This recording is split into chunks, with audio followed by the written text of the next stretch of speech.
누가복음 3장의 내용은 이제 예수님이 탄생하시고서 시간이 상당히 흘러갔습니다.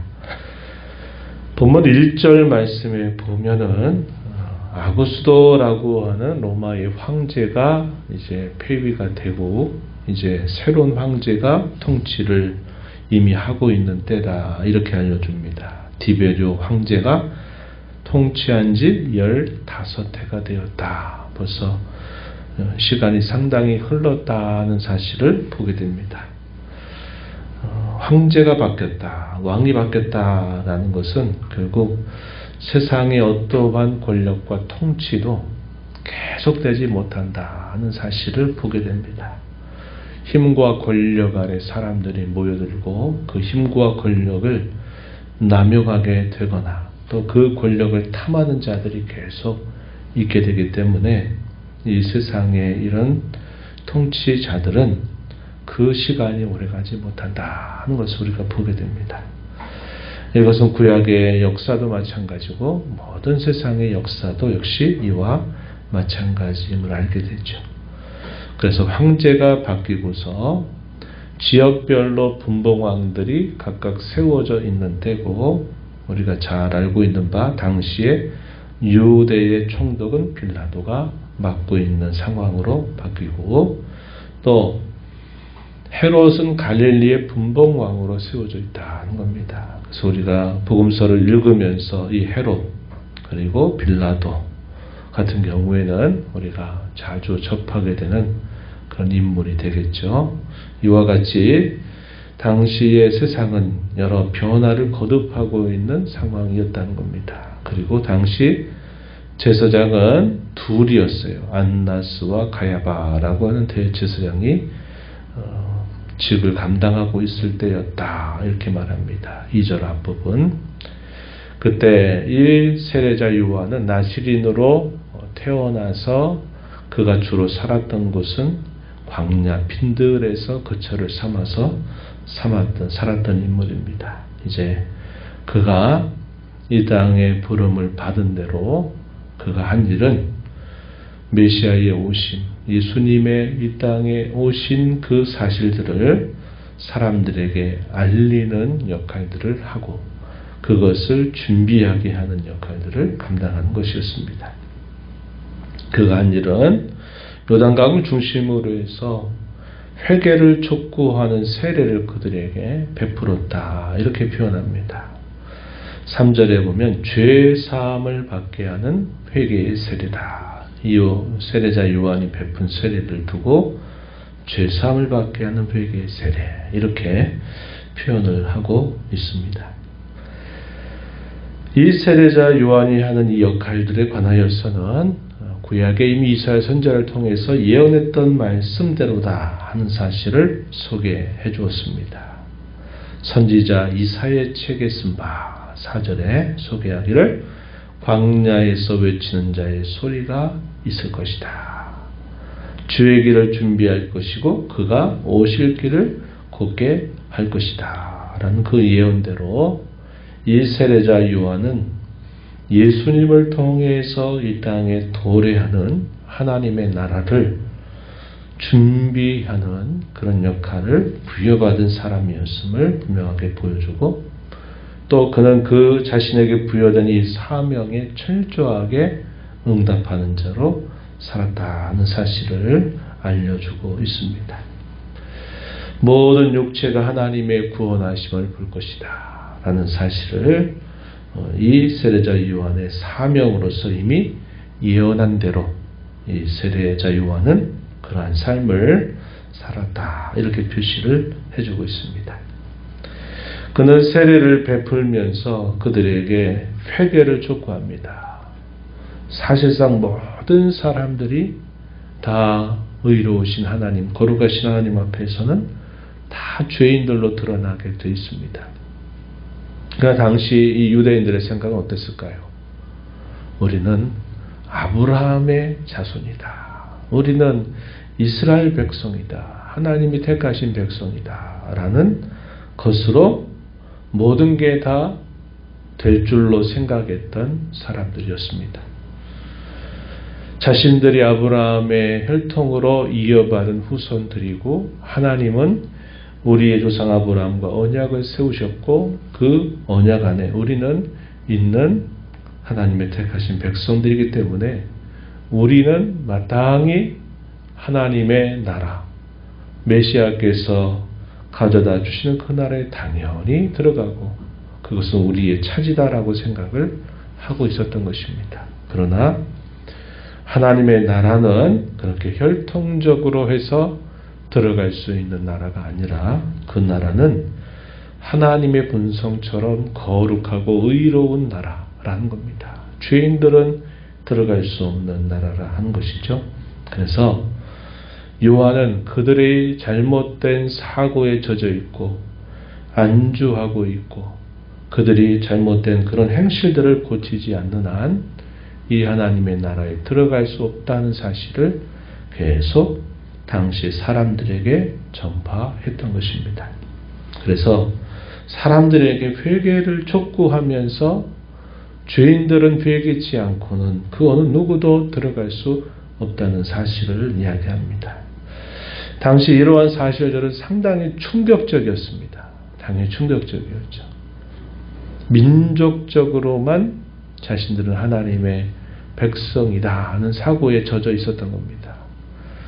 구약에서도 보면 이스라엘을 중심으로 역사가 진행이 되지만 하나님은 요나서와 같은 그런 선지자들을 통해서는 이방 백성들까지 하나님 목표로 두고 있다는 사실을 말씀을 하신 바가 있죠. 이스라엘 자손들을 애굽에서 건져내서 시내산에 이르게 하시면서 그들과 언약을 체결하시면서 하나님이 그들에게 뭐라고 말씀하셨습니까? 내가 너희를 제사장 나라를 삼겠다 이런 말씀하셨어요. 이 말은 이스라엘 나라가 제사장이 돼서 열방들, 이방의 모든 나라들이 하나님께로 돌아오게 하고 하나님 백성이 되게 하려고 하는 그런 사명을 부여받게 하는 말씀이었다는 겁니다. 그러나 그들은 그런 말씀들을 그렇게 주의치 않았습니다. 그러다 보니까 민족적으로 혈통적으로 그들은 하나님의 택하신 민족이다, 아브라함의 자손이다 하는 생각으로 우리는 장차 오실 메시아가 이룰 그 나라에 당연히 들어간다 이런 생각을 가지고 있었던 것입니다. 그래서 이 세례자 요한은 회개의 세례를 계속 베풀면서 그들로 하여금 회개치 않고는 그 나라에 들어갈 수 없다. 혹은 구원을 받을 수 없다라는 사실을 계속 강조했던 것입니다.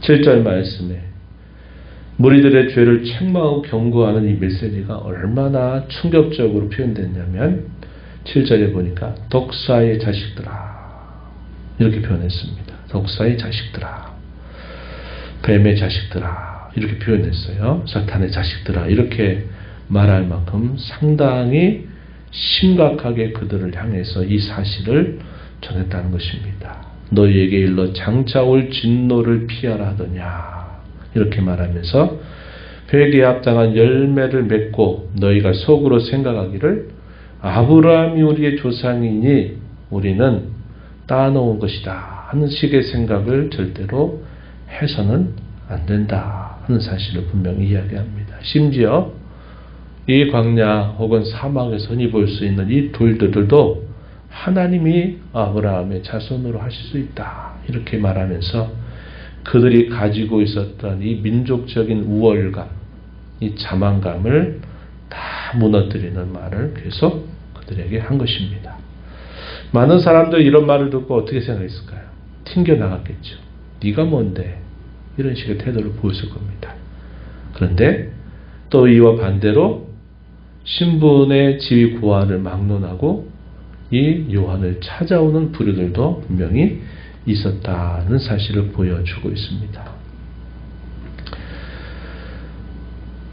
도끼가 나무 뿌리에 놓여있기 때문에 좋은 열매를 맺지 않게 되면 농부가 그 죽은 나무를 찍어버리듯이 너희도 회개하고서 이 회개에 합당한 열매를 맺지 않게 된다면 다 너희도 임박한 심판을 피할 수 없을 것이다. 이렇게 강력하게 그들에게 메시지를 전합니다.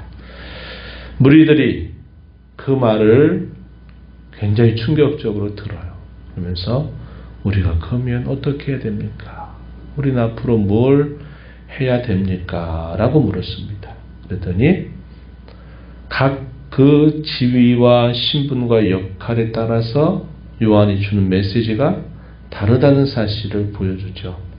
11절에 보면 옷 두 벌 있는 자는 옷 없는 자에게 나눠줘라. 먹을 것이 있는 자도 그렇게 해라. 세리들이 와서 물을 때는 뭐라고 대답합니까? 부가 된 것 외에 더 거두지 말아라. 군인들이 물을 때는 사람에게서 강탈하지 말고 거짓으로 고발하거나 받는 급료를 족한 것으로, 고발하지 말고 받는 급료를 족한 것으로 여겨라. 이렇게 말해서 이 요한이 베푸는 이 세례에 여러 사람들이 찾아 나오기도 했다는 사실을 보게 됩니다. 그래서 이 요한의 전파하는 메시지를 통해서 도래하게 되는 하나님의 나라, 천국은 어떤 나라인가? 회개치 않고서는 절대로 들어갈 수 없는 나라. 그 회개라고 하는 것은 말로만 잘못했다고 말하는 회개의 차원이 아니라 그들의 행실과 삶을 바꾸는 것을 포함하고 있는 삶의 회개다 하는 사실을 분명히 강조해주고 있다는 겁니다. 그래서 하나님의 나라는 회개하고 오실 그분을 믿어야 되겠고 그 회개에 합당한 삶을 살아서 그들이 거룩한 삶 혹은 의를 또 혹은 공평을 실현하는 그런 삶을 살아가는 것이다 하는 사실을 분명하게 말해주고 있다는 겁니다. 이러한 사실들을 통해서 그 나라에 속한 자들 또한 계속적으로 힘써야 될 일은 그런 의와 공평을 이루어가는 일에 계속 힘을 기울이면서 살아야 된다 하는 사실을 보여주고 있는 것입니다.